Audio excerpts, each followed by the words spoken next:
মায়ার গল্প পর্ব ৩।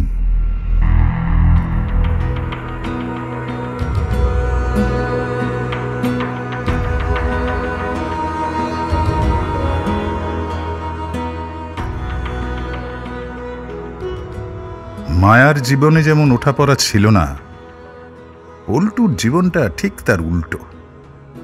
ভাগ্য যেন নাগরদোলায় চড়েই আছে, এই নামছে তো এই উঠছে। পল্টুর কোনোদিন ভোরে ঘুম ভাঙে না। অনেক রাতে নেশা করে এসে শোয়, প্রায় দুপুরবেলা অবধি ঘুমায়। ঘুম থেকে উঠে কোনো রকমে একটু ভাত খেয়ে আবার ঘুমিয়ে পড়ে। সন্ধ্যাবেলা বেরিয়ে পাড়ায় আড্ডা দেয়, রাতের দিকে ঠেকে যায়। ছোটন বলতো ওইসব ঠেকে না যেতে। বাড়িতে দামি স্কচের বোতলও এনে দিয়েছিল, বলেছিল বাড়িতে বসে খেতে। পল্টু পাত্তা দেয়নি, ঠেকে বসার মজাই আলাদা। বরং ভাইয়ের দেওয়া স্কচের বোতল নিয়ে গিয়ে বন্ধুদের খাইয়ে নিজের দর বাড়িয়েছিল। পল্টুর ভাষায় ঘ্যাম নিয়েছিল। এই দর ব্যাপারটা তো পল্টুর কানাকড়িও নেই, তবে গত ৭-৮ বছরে ভাইয়ের জন্য ওরও কিছুটা মান ইজ্জত বেড়েছিল। হ্যাঁ, পাস্ট টেন্স।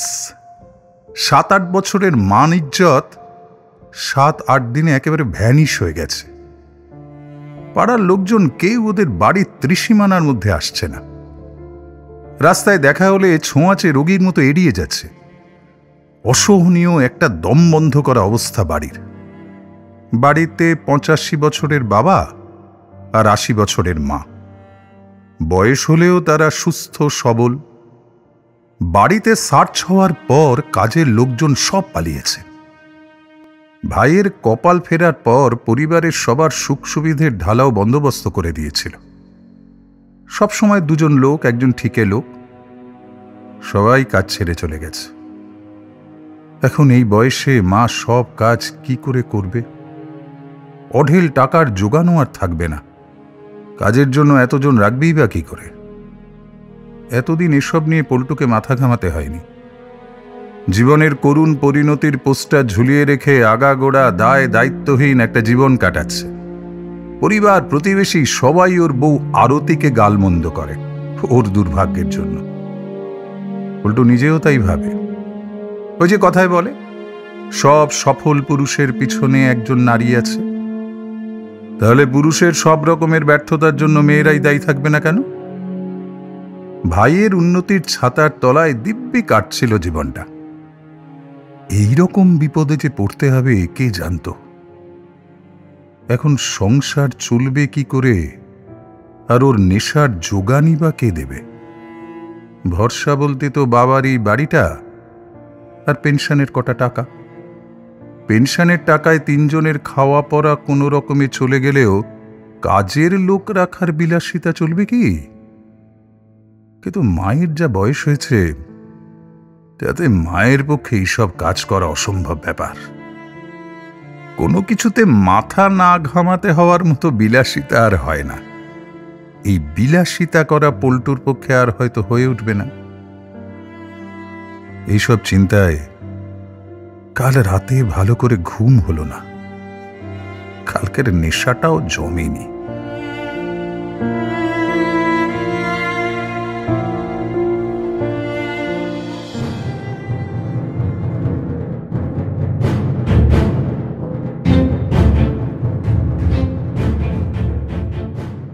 কাল রাতে ঠেকের ইয়ার দোস্তের সঙ্গে হাতাহাতি হয়েছে পল্টুর।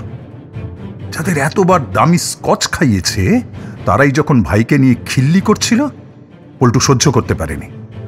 বিশু যখন বলল, ২ নম্বরে পয়সায় তো অনেক স্কচ খেলে, এবার তো কপালে চোলাইও জুটবে না। সালা দেশের ৭০, তোদের মতো ফ্যামিলিদের পেটও ঝেড়ে উড়িয়ে দেওয়া উচিত। অফিসারগুলো কি এত জেরা করছে?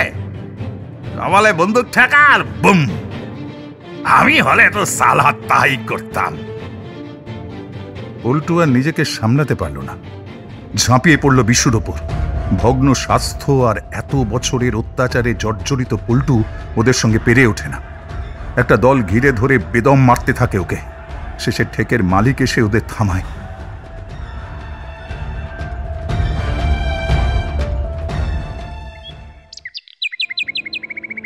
বিস্বাদ মেজাজ নিয়ে সকাল 8টাতেই উঠে পড়ল আজ। মাথাটা টলছে, বাথরুমে গিয়ে চোখে মুখে জল দিল। রান্নাঘরের দিকে গেল, দেখতে কি অবস্থা সেখানে। রান্নাঘর ফাঁকা, চা বা জল খাবার বানানোর কোনো চিহ্ন দেখা যাচ্ছে না। কি জ্বালা! সকালে উঠে এক কাপ চাও কি আর পাওয়া যাবে না?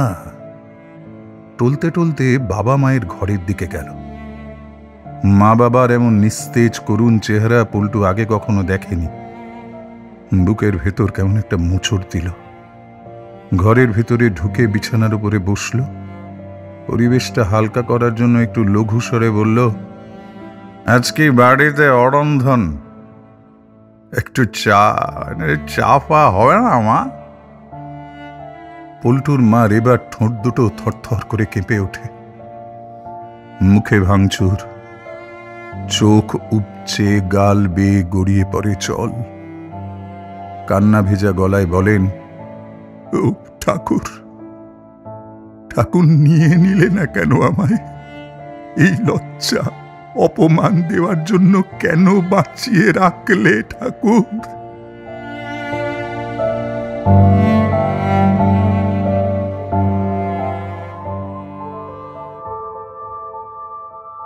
পল্টুর বাবা সাধন পোস্ট অফিসের সাধারণ কর্মচারী ছিলেন। বয়স 85 পেরিয়ে গেলেও খুব শক্ত সমর্থ। সারাদিন পাড়ায় টহল দিয়ে বেড়ান, রাস্তার চায়ের দোকানে বসে আড্ডা দেন। এই ধাক্কায় একেবারে চুপসে গেছেন।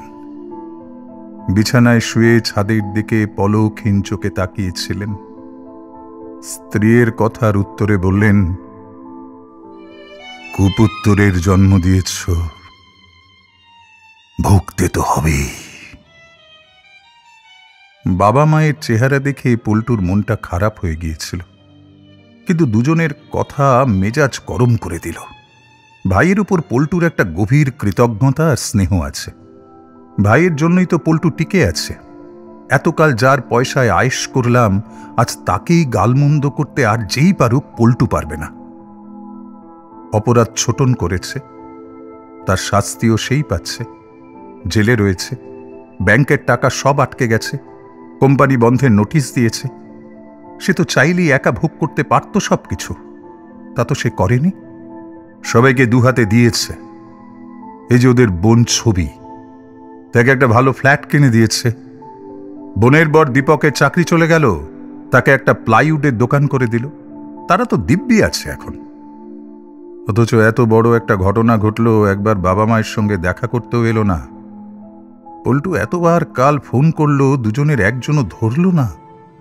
এই তো মানুষের মন। নিজের রক্তের সম্পর্কের মানুষ যদি এমন ব্যবহার করে, পাড়ার লোকদের আর কি দোষ? তাদের জন্য ছোটন যা যা করেছে তা মনে রাখার দায় কি তাদের? রাগটা মনে মনেই রাখল পল্টু, প্রকাশ করল না।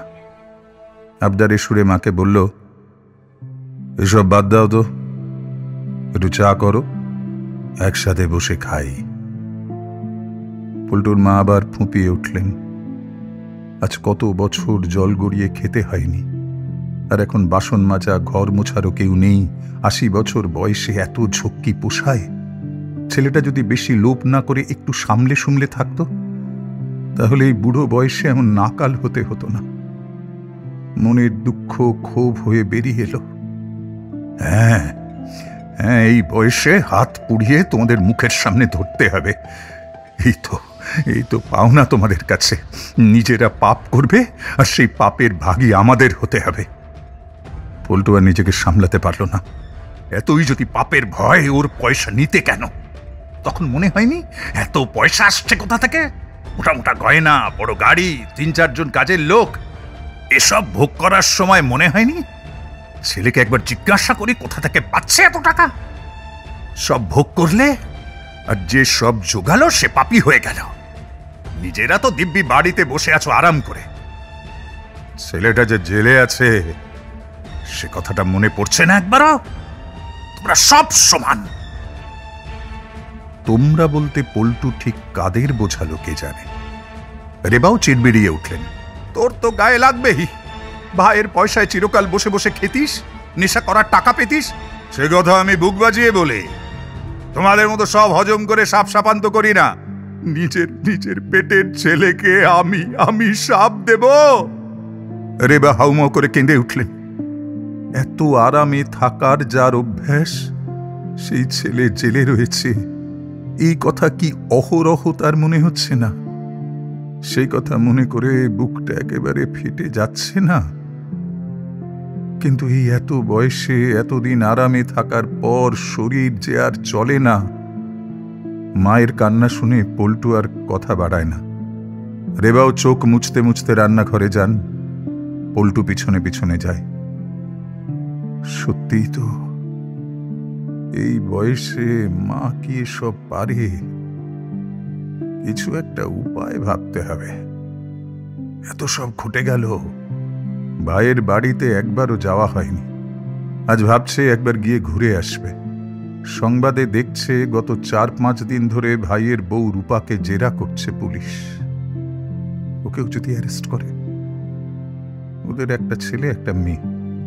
মেয়ে বড়, বয়স ২৩, ছেলের বয়স ১৭। যদিও ওরা তেমন ছোট নয়, তবু খোঁজ খবর তো নেওয়া দরকার।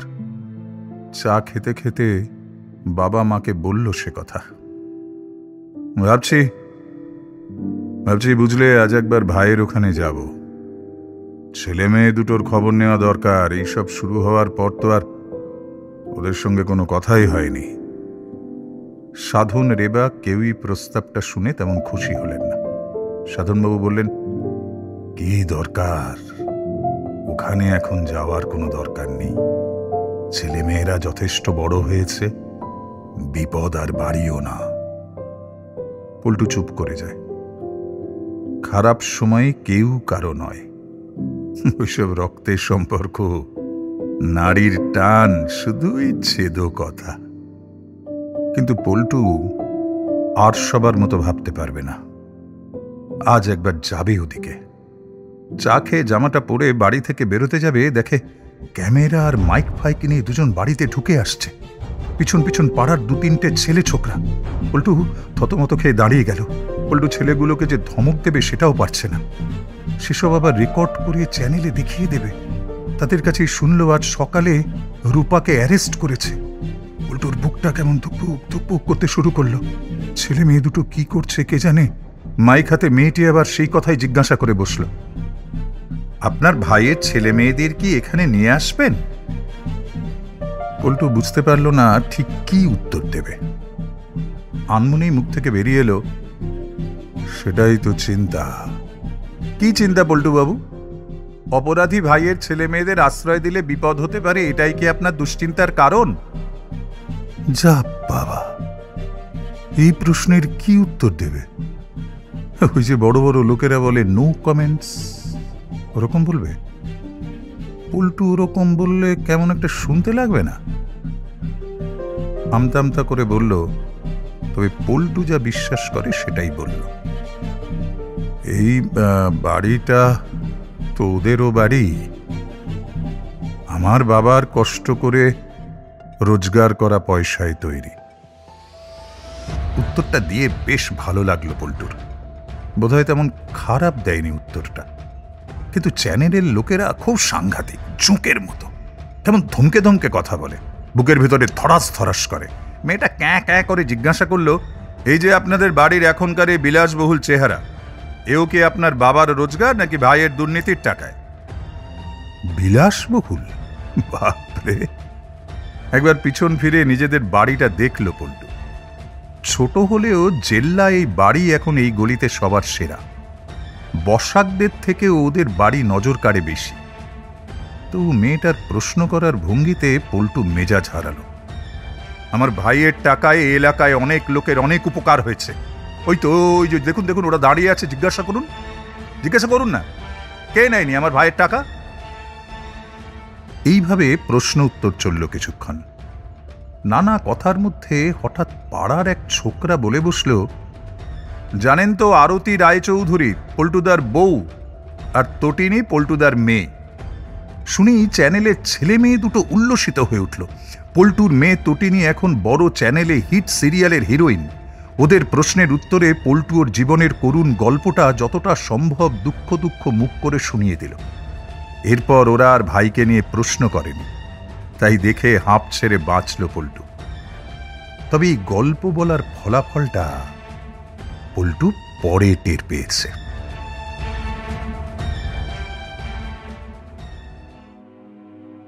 এরা চলে যাওয়ার পর পল্টু ঘরে ঢুকল।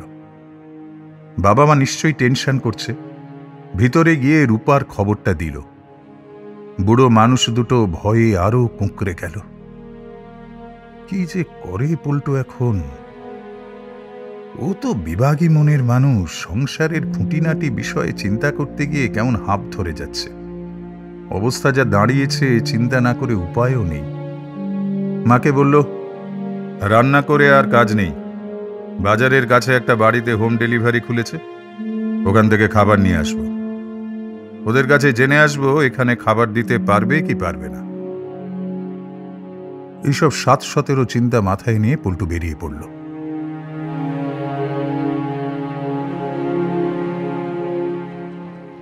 সন্ধ্যাদের বাড়ির কাছে এসে দেখে বাড়ির সামনে একটা জটলা।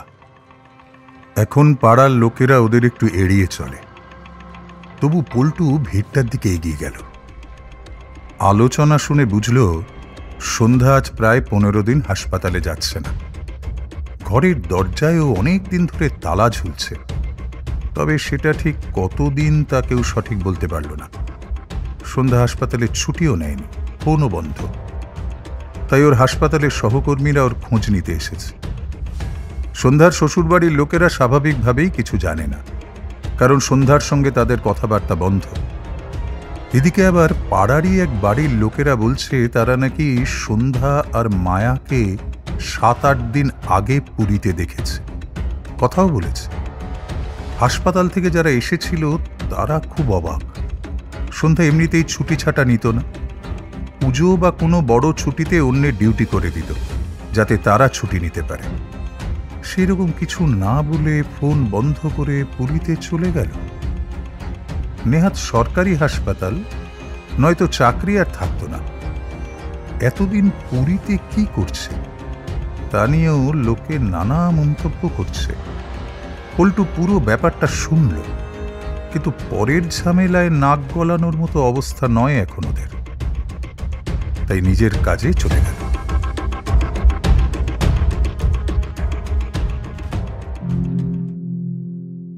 বেহিসেবি বিলাসিতা থেকে সারাত করে হিসেবি অসচ্ছলতায় আছড়ে পড়লে যে কি কষ্ট, তা প্রতি মুহূর্তে পল্টুরা টের পাচ্ছে। কিভাবে যে দিন কাটছিল। তবে পল্টুর জীবন তো, তাতে গল্পের ঢেঁকির পাটটা একটু বেশি পড়ে। এর মধ্যে এক রবিবারে পল্টুর পুরনো বউ আর মেয়ে এসে হাজির। সেই চ্যানেলের লোকদের গল্প শোনানোর ফল। তা পল্টু তো আর ওইসব সোশ্যাল মিডিয়া ফিডিয়া করে না, তাই কিছুই জানে না। সেই গল্প নিয়ে নাকি চারিদিকে হই হই রই রই কাণ্ড একেবারে। পাড়ার এক ছোকরা পল্টুকে দেখাতে এসেছিল সেই খবর। পল্টু ছবি বেরিয়েছে। পল্টু নাকি হাউ হাউ করে কান্নাকাটি করেছে, এসব কথাও লিখেছে। ছোকরা বলল, পল্টুদা, ভাবলে খুব খিস্তি করছে তোমার বউকে। মেয়েকেও অনেক কিছু বলছে, তবে কম বলছে। মেয়ে তো হেভি পপুলার, ফ্যান ক্লাব আছে, তারা মেয়ের হয়ে খুব লড়ে যাচ্ছে। পল্টুর মাথায় এসব ঢোকে না। পল্টুকে নিয়ে খবর হয়েছে জেনে কেমন একটা রাজা রাজা ভাব আসছিল। তারপরই হোম ডেলিভারির ঘ্যাঁটের স্বাদ মনে পড়ে চুপসে যাচ্ছিল। সেদিন আরতি আর তটিনী যখন এলো, পল্টু তখনও ঘুমোচ্ছে। মা এসে টেনে তুলল। পল্টুর নেশার ঘুম। আচমকা উঠেই সামনে দুজন ঝলমলে মহিলাকে দেখে হাঁ করে তাকিয়েছিল। যখন বুঝল এরা কারা, অবাক হওয়ার কথাই ছিল। কিন্তু পল্টু অবাক হওয়ার বদলে বিরক্ত হল। এরকম বেমক্কা এসে পড়ে ওর নেশার ঘুম কাঁচিয়ে দেওয়ার জন্য মেজাজটা একেবারে খিচড়ে গেল। ভেংচি কাটার মতো মুখভঙ্গি করে বলল, এখানে কি করতে আসা হয়েছে অসময়ে? মরিনি তো এখনো। মরলে এসো মুখে আগুন দিতে। এখনো সালা ডিভোর্স হয়নি, আইনসম্মত স্বামী আমি, মনে রাখো। চাইলে অনেক কিছু করতে পারি, হ্যাঁ অনেক কিছু। ঘেঁটি ধরে টেনে আনতে পারি, বাসন মাজাতে পারি, ঘর মোছাতে পারি। আপাতত এই বাসন মাজা ঘর মোছা নিয়ে পল্টু খুব ঘেঁটে আছে, তাই ওর চেয়ে কঠিন শাস্তি কিছু মনে পড়ল না। এখন পল্টুকে ঘর মুছতে হয়, দুপুরে খাওয়ার পর বাসন মাজতে হয়। 80 বছরের মা ওর এঁটো বাসন মাজছে এটা দেখতে পারে না পল্টু। কোনোদিন এসব কাজ করার অভ্যেস তো নেই, খুব কষ্ট হয়। ওরও তো বয়স কম হলো না, তাই ওইটাই মনে পড়ল। মন থেকে রাগটা বার করে দিয়ে শান্ত হয়ে মেয়েটার দিকে তাকালো। জন্মের পর থেকে পল্টু ওকে টুসি বলে ডাকত। ছোটবেলায় টিভিতে একটা বাংলা সিনেমা দেখেছিল, নামটা খুব পছন্দ হয়েছিল পল্টুর। মেয়ের চেহারায় মায়ের ছাপ বেশি, মায়ের মতো দবদবে ফর্সা, ছোটখাটো, শুধু পল্টুর মতো ভাষা ভাষা দুটো চোখ। এত রোগা কেন মেয়েটা, খায় না নাকি? পল্টুর বাক্যবাণ শুনে আরতি মেয়ের দিকে তাকিয়ে কৈফিয়তের সুরে বলল, দেখলে তো কেন চলে গিয়েছিলাম? এরকম লোকের সঙ্গে থাকতে পারতে তুমি? তটিনী কোনো উত্তর না দিয়ে পল্টুকে দেখতে থাকে। এত রকমের লোক দেখেছে এইটুকু বয়সে যে ভালো লোকেদের চিনতে অসুবিধে হলেও মন্দদের চিনতে অসুবিধে হয় না। নিজের এই বাবা মানুষটিকে আর যাই হোক মন্দ লোক মনে হল না।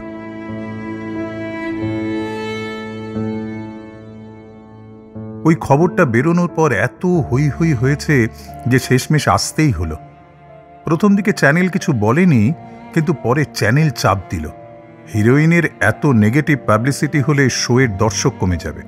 তার উপরে ছোটনুর নিজের কাকা, সেও এক মস্ত কাঁটা। তবে সে ব্যাপারে তো ওর কোনো দোষ নেই, কিন্তু যোগ্য মেয়ে হয়ে বাবার উপর কোনো কর্তব্য করে না, বুড়ো দাদু ঠাকুমার খোঁজ নেয় না, এটা দর্শক মানতে পারছিল না।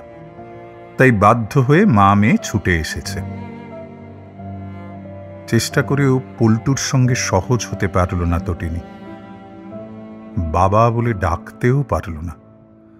তবে দাদু ঠাকুমার সঙ্গে সহজভাবে কথা বলল, তাদের শরীরের খোঁজ নিল, সুবিধা অসুবিধার কথা শুনল।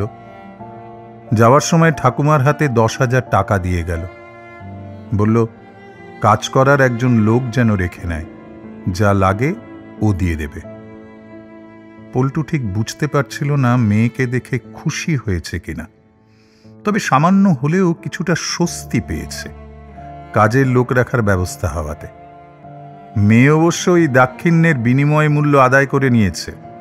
মিডিয়ার কয়েকজন লোক পাঠিয়েছিল, তারাই বলে কয়ে দিল কিভাবে কি বলতে হবে। মেয়ের নামে ভালো ভালো কথা বলে বাসন মাজা ঘর মোছার হাত থেকে মুক্তি পেল পল্টু।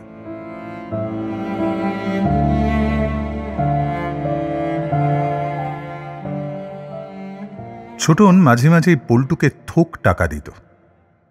ভাইটাকে তখন দেবদূতের মতো লাগত। সেই টাকার অনেকটা এখনো আছে। এরপর নেশার টাকা কোথা থেকে আসবে জানে না পল্টু। সেই চিন্তা করতে করতেই ঠেকে যাবে বলে বেরিয়েছিল। পথ আটকালো সন্ধ্যার ভাসুর আর দেওর স্বপন আর সুজন। পল্টু এই 3 ভাইকে একদম সহ্য করতে পারে না। 3টি পাক্কা শয়তান। ওরা তো পল্টুর সঙ্গে কখনো কথা বলে না, মতলবটা কি? স্বপন বলল, বসাক বাড়ির ছেলে অরিন্দম নাকি পল্টুকে ডাকছে। আনন্দমোহন বসাকের নাতি অরিন্দম। আনন্দমোহন যিনি মায়ার বাবাকে জমি বাড়ি দান করেছিলেন। বসাকদের 4 পুরুষের পেশা ওকালতি। অরিন্দম হাইকোর্টের মস্ত উকিল, সুপ্রিম কোর্টেও নাকি যায়। সে কেন পল্টুকে ডাকছে? আর এদেরকেই বা কেন ডাকতে পাঠিয়েছে বুঝতে পারল না পল্টু। উকিল ডাকছে শুনলেই বুকের ভেতরটা ছ্যাঁত করে ওঠে। তার উপর ওদের পরিবারে যা চলছে। সন্দেহের গলায় বলল, আমাকে? হ্যাঁ, আমাকে কেন ডাকছে? স্বপন যতটা সম্ভব মিষ্টি করে বলল, চলই না একবার, আমরা একটা সমস্যা নিয়ে গিয়েছিলাম, বলল তোর সঙ্গে নাকি একবার কথা বলা দরকার। তোদের সমস্যার সঙ্গে আমার কি সম্পর্ক সে তো আমরাও বুঝতে পারছি না। তোদের সমস্যাটা কি? আরে 2 মাস হয়ে গেল, সন্ধ্যার মায়া এখনো ফিরল না। সেই নিয়ে কথা বলতে গিয়েছিলাম, যদি সন্ধ্যার ঘরটা মানে বুঝলি তো? বুঝলাম, এটা কেন সমস্যা সেটা বুঝলাম না। বেড়াতে গেছে, ফিরে আসবে। আরে একবার চল।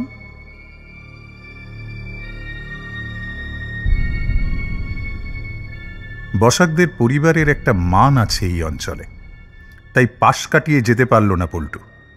অরিন্দমের চেম্বারে ঢোকার সময় অরিন্দম স্বপন আর সুজনকে বাইরে অপেক্ষা করতে বলল। পল্টুকে বসতে বলল। ভদ্রতা করে বাবা মায়ের খবর নিল, পল্টুরও খবর নিল। তারপর কোনো রকম ভনিতার আশ্রয় না নিয়ে সরাসরি জিজ্ঞাসা করল,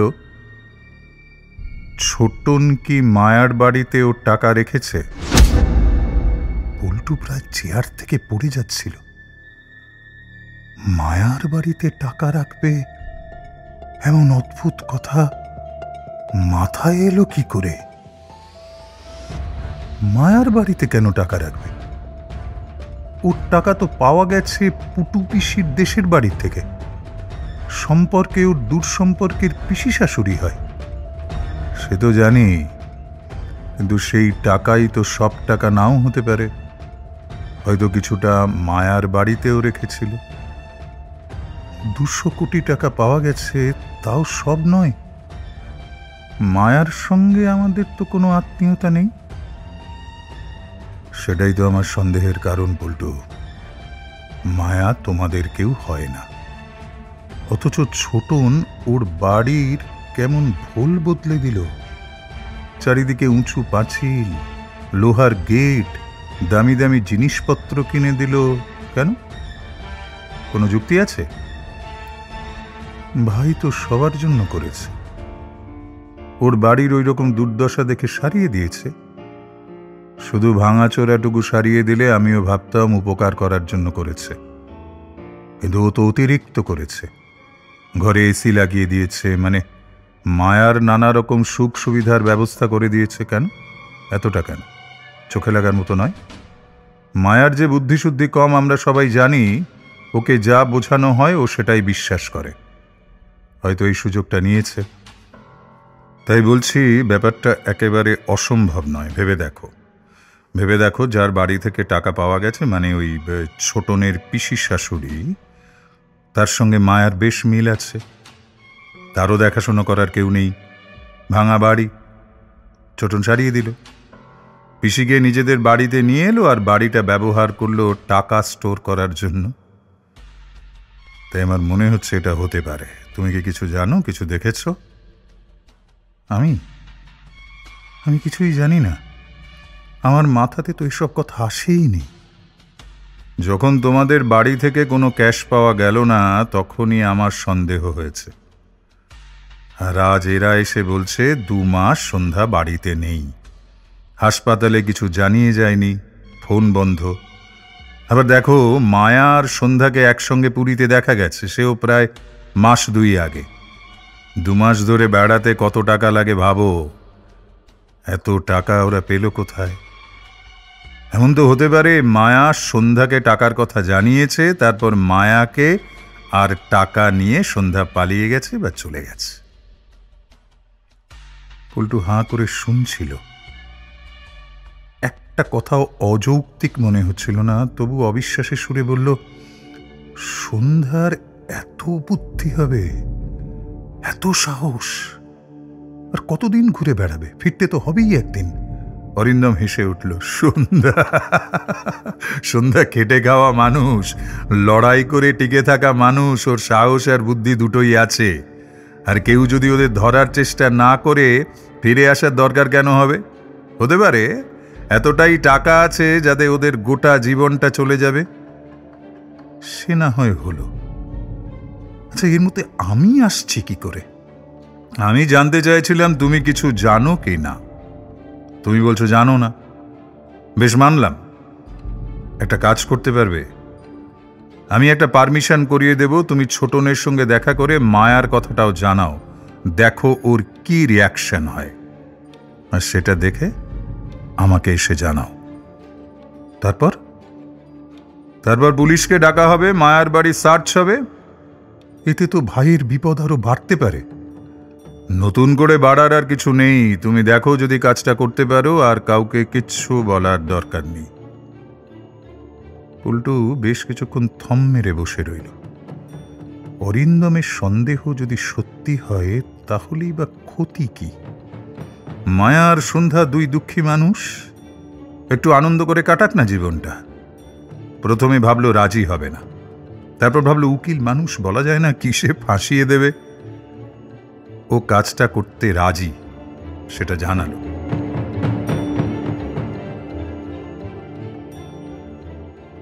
প্ল্যান মতো দুদিন বাদে ছোটনের সঙ্গে দেখা করতে গেল। কথার ফাঁকে বলল, মায়া আর সন্ধ্যা 2 মাস বাড়িতে নেই, কোথায় গেছে কেউ জানে না। কথাটা শুনেই ছোটনের মুখটা ফ্যাকাশে হয়ে গেল। বিড়বিড় করে কিছু বলল, কথা শেষ করে বেরিয়ে এলো পল্টু। ছোটনের বিড়বিড় করে বলা কথাটা কানে গেছে পল্টুর। ছোটন বলেছিল, শেষ ভরসাটাও গেল। তার মানে অরিন্দমের সন্দেহ ঠিক হওয়ার সম্ভাবনাই বেশি।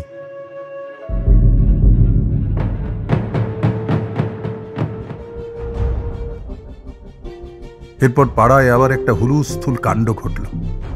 অরিন্দম পুলিশকে সব জানালো। গোয়েন্দা দপ্তরের লোকেরা এলো, তালা ভেঙে মায়ের বাড়ি সার্চ হলো। আর যা যা পাওয়া গেল দেখে গোয়েন্দাদের আক্কেল গুড়ুম।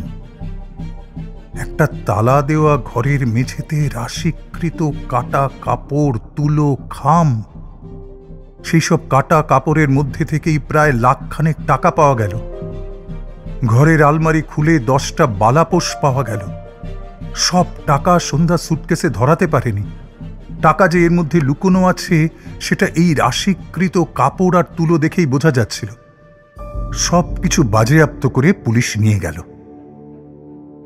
মায়া আর সন্ধ্যার নামে লুকআউট নোটিশ জারি করা হলো। খুব বেগ পেতে হলো ওদের ছবি পেতে। সন্ধ্যার তবু কিছু ছবি পাওয়া গেল ওর কলিগদের কাছ থেকে, কিন্তু মায়ার কোনো ছবি পাওয়া গেল না।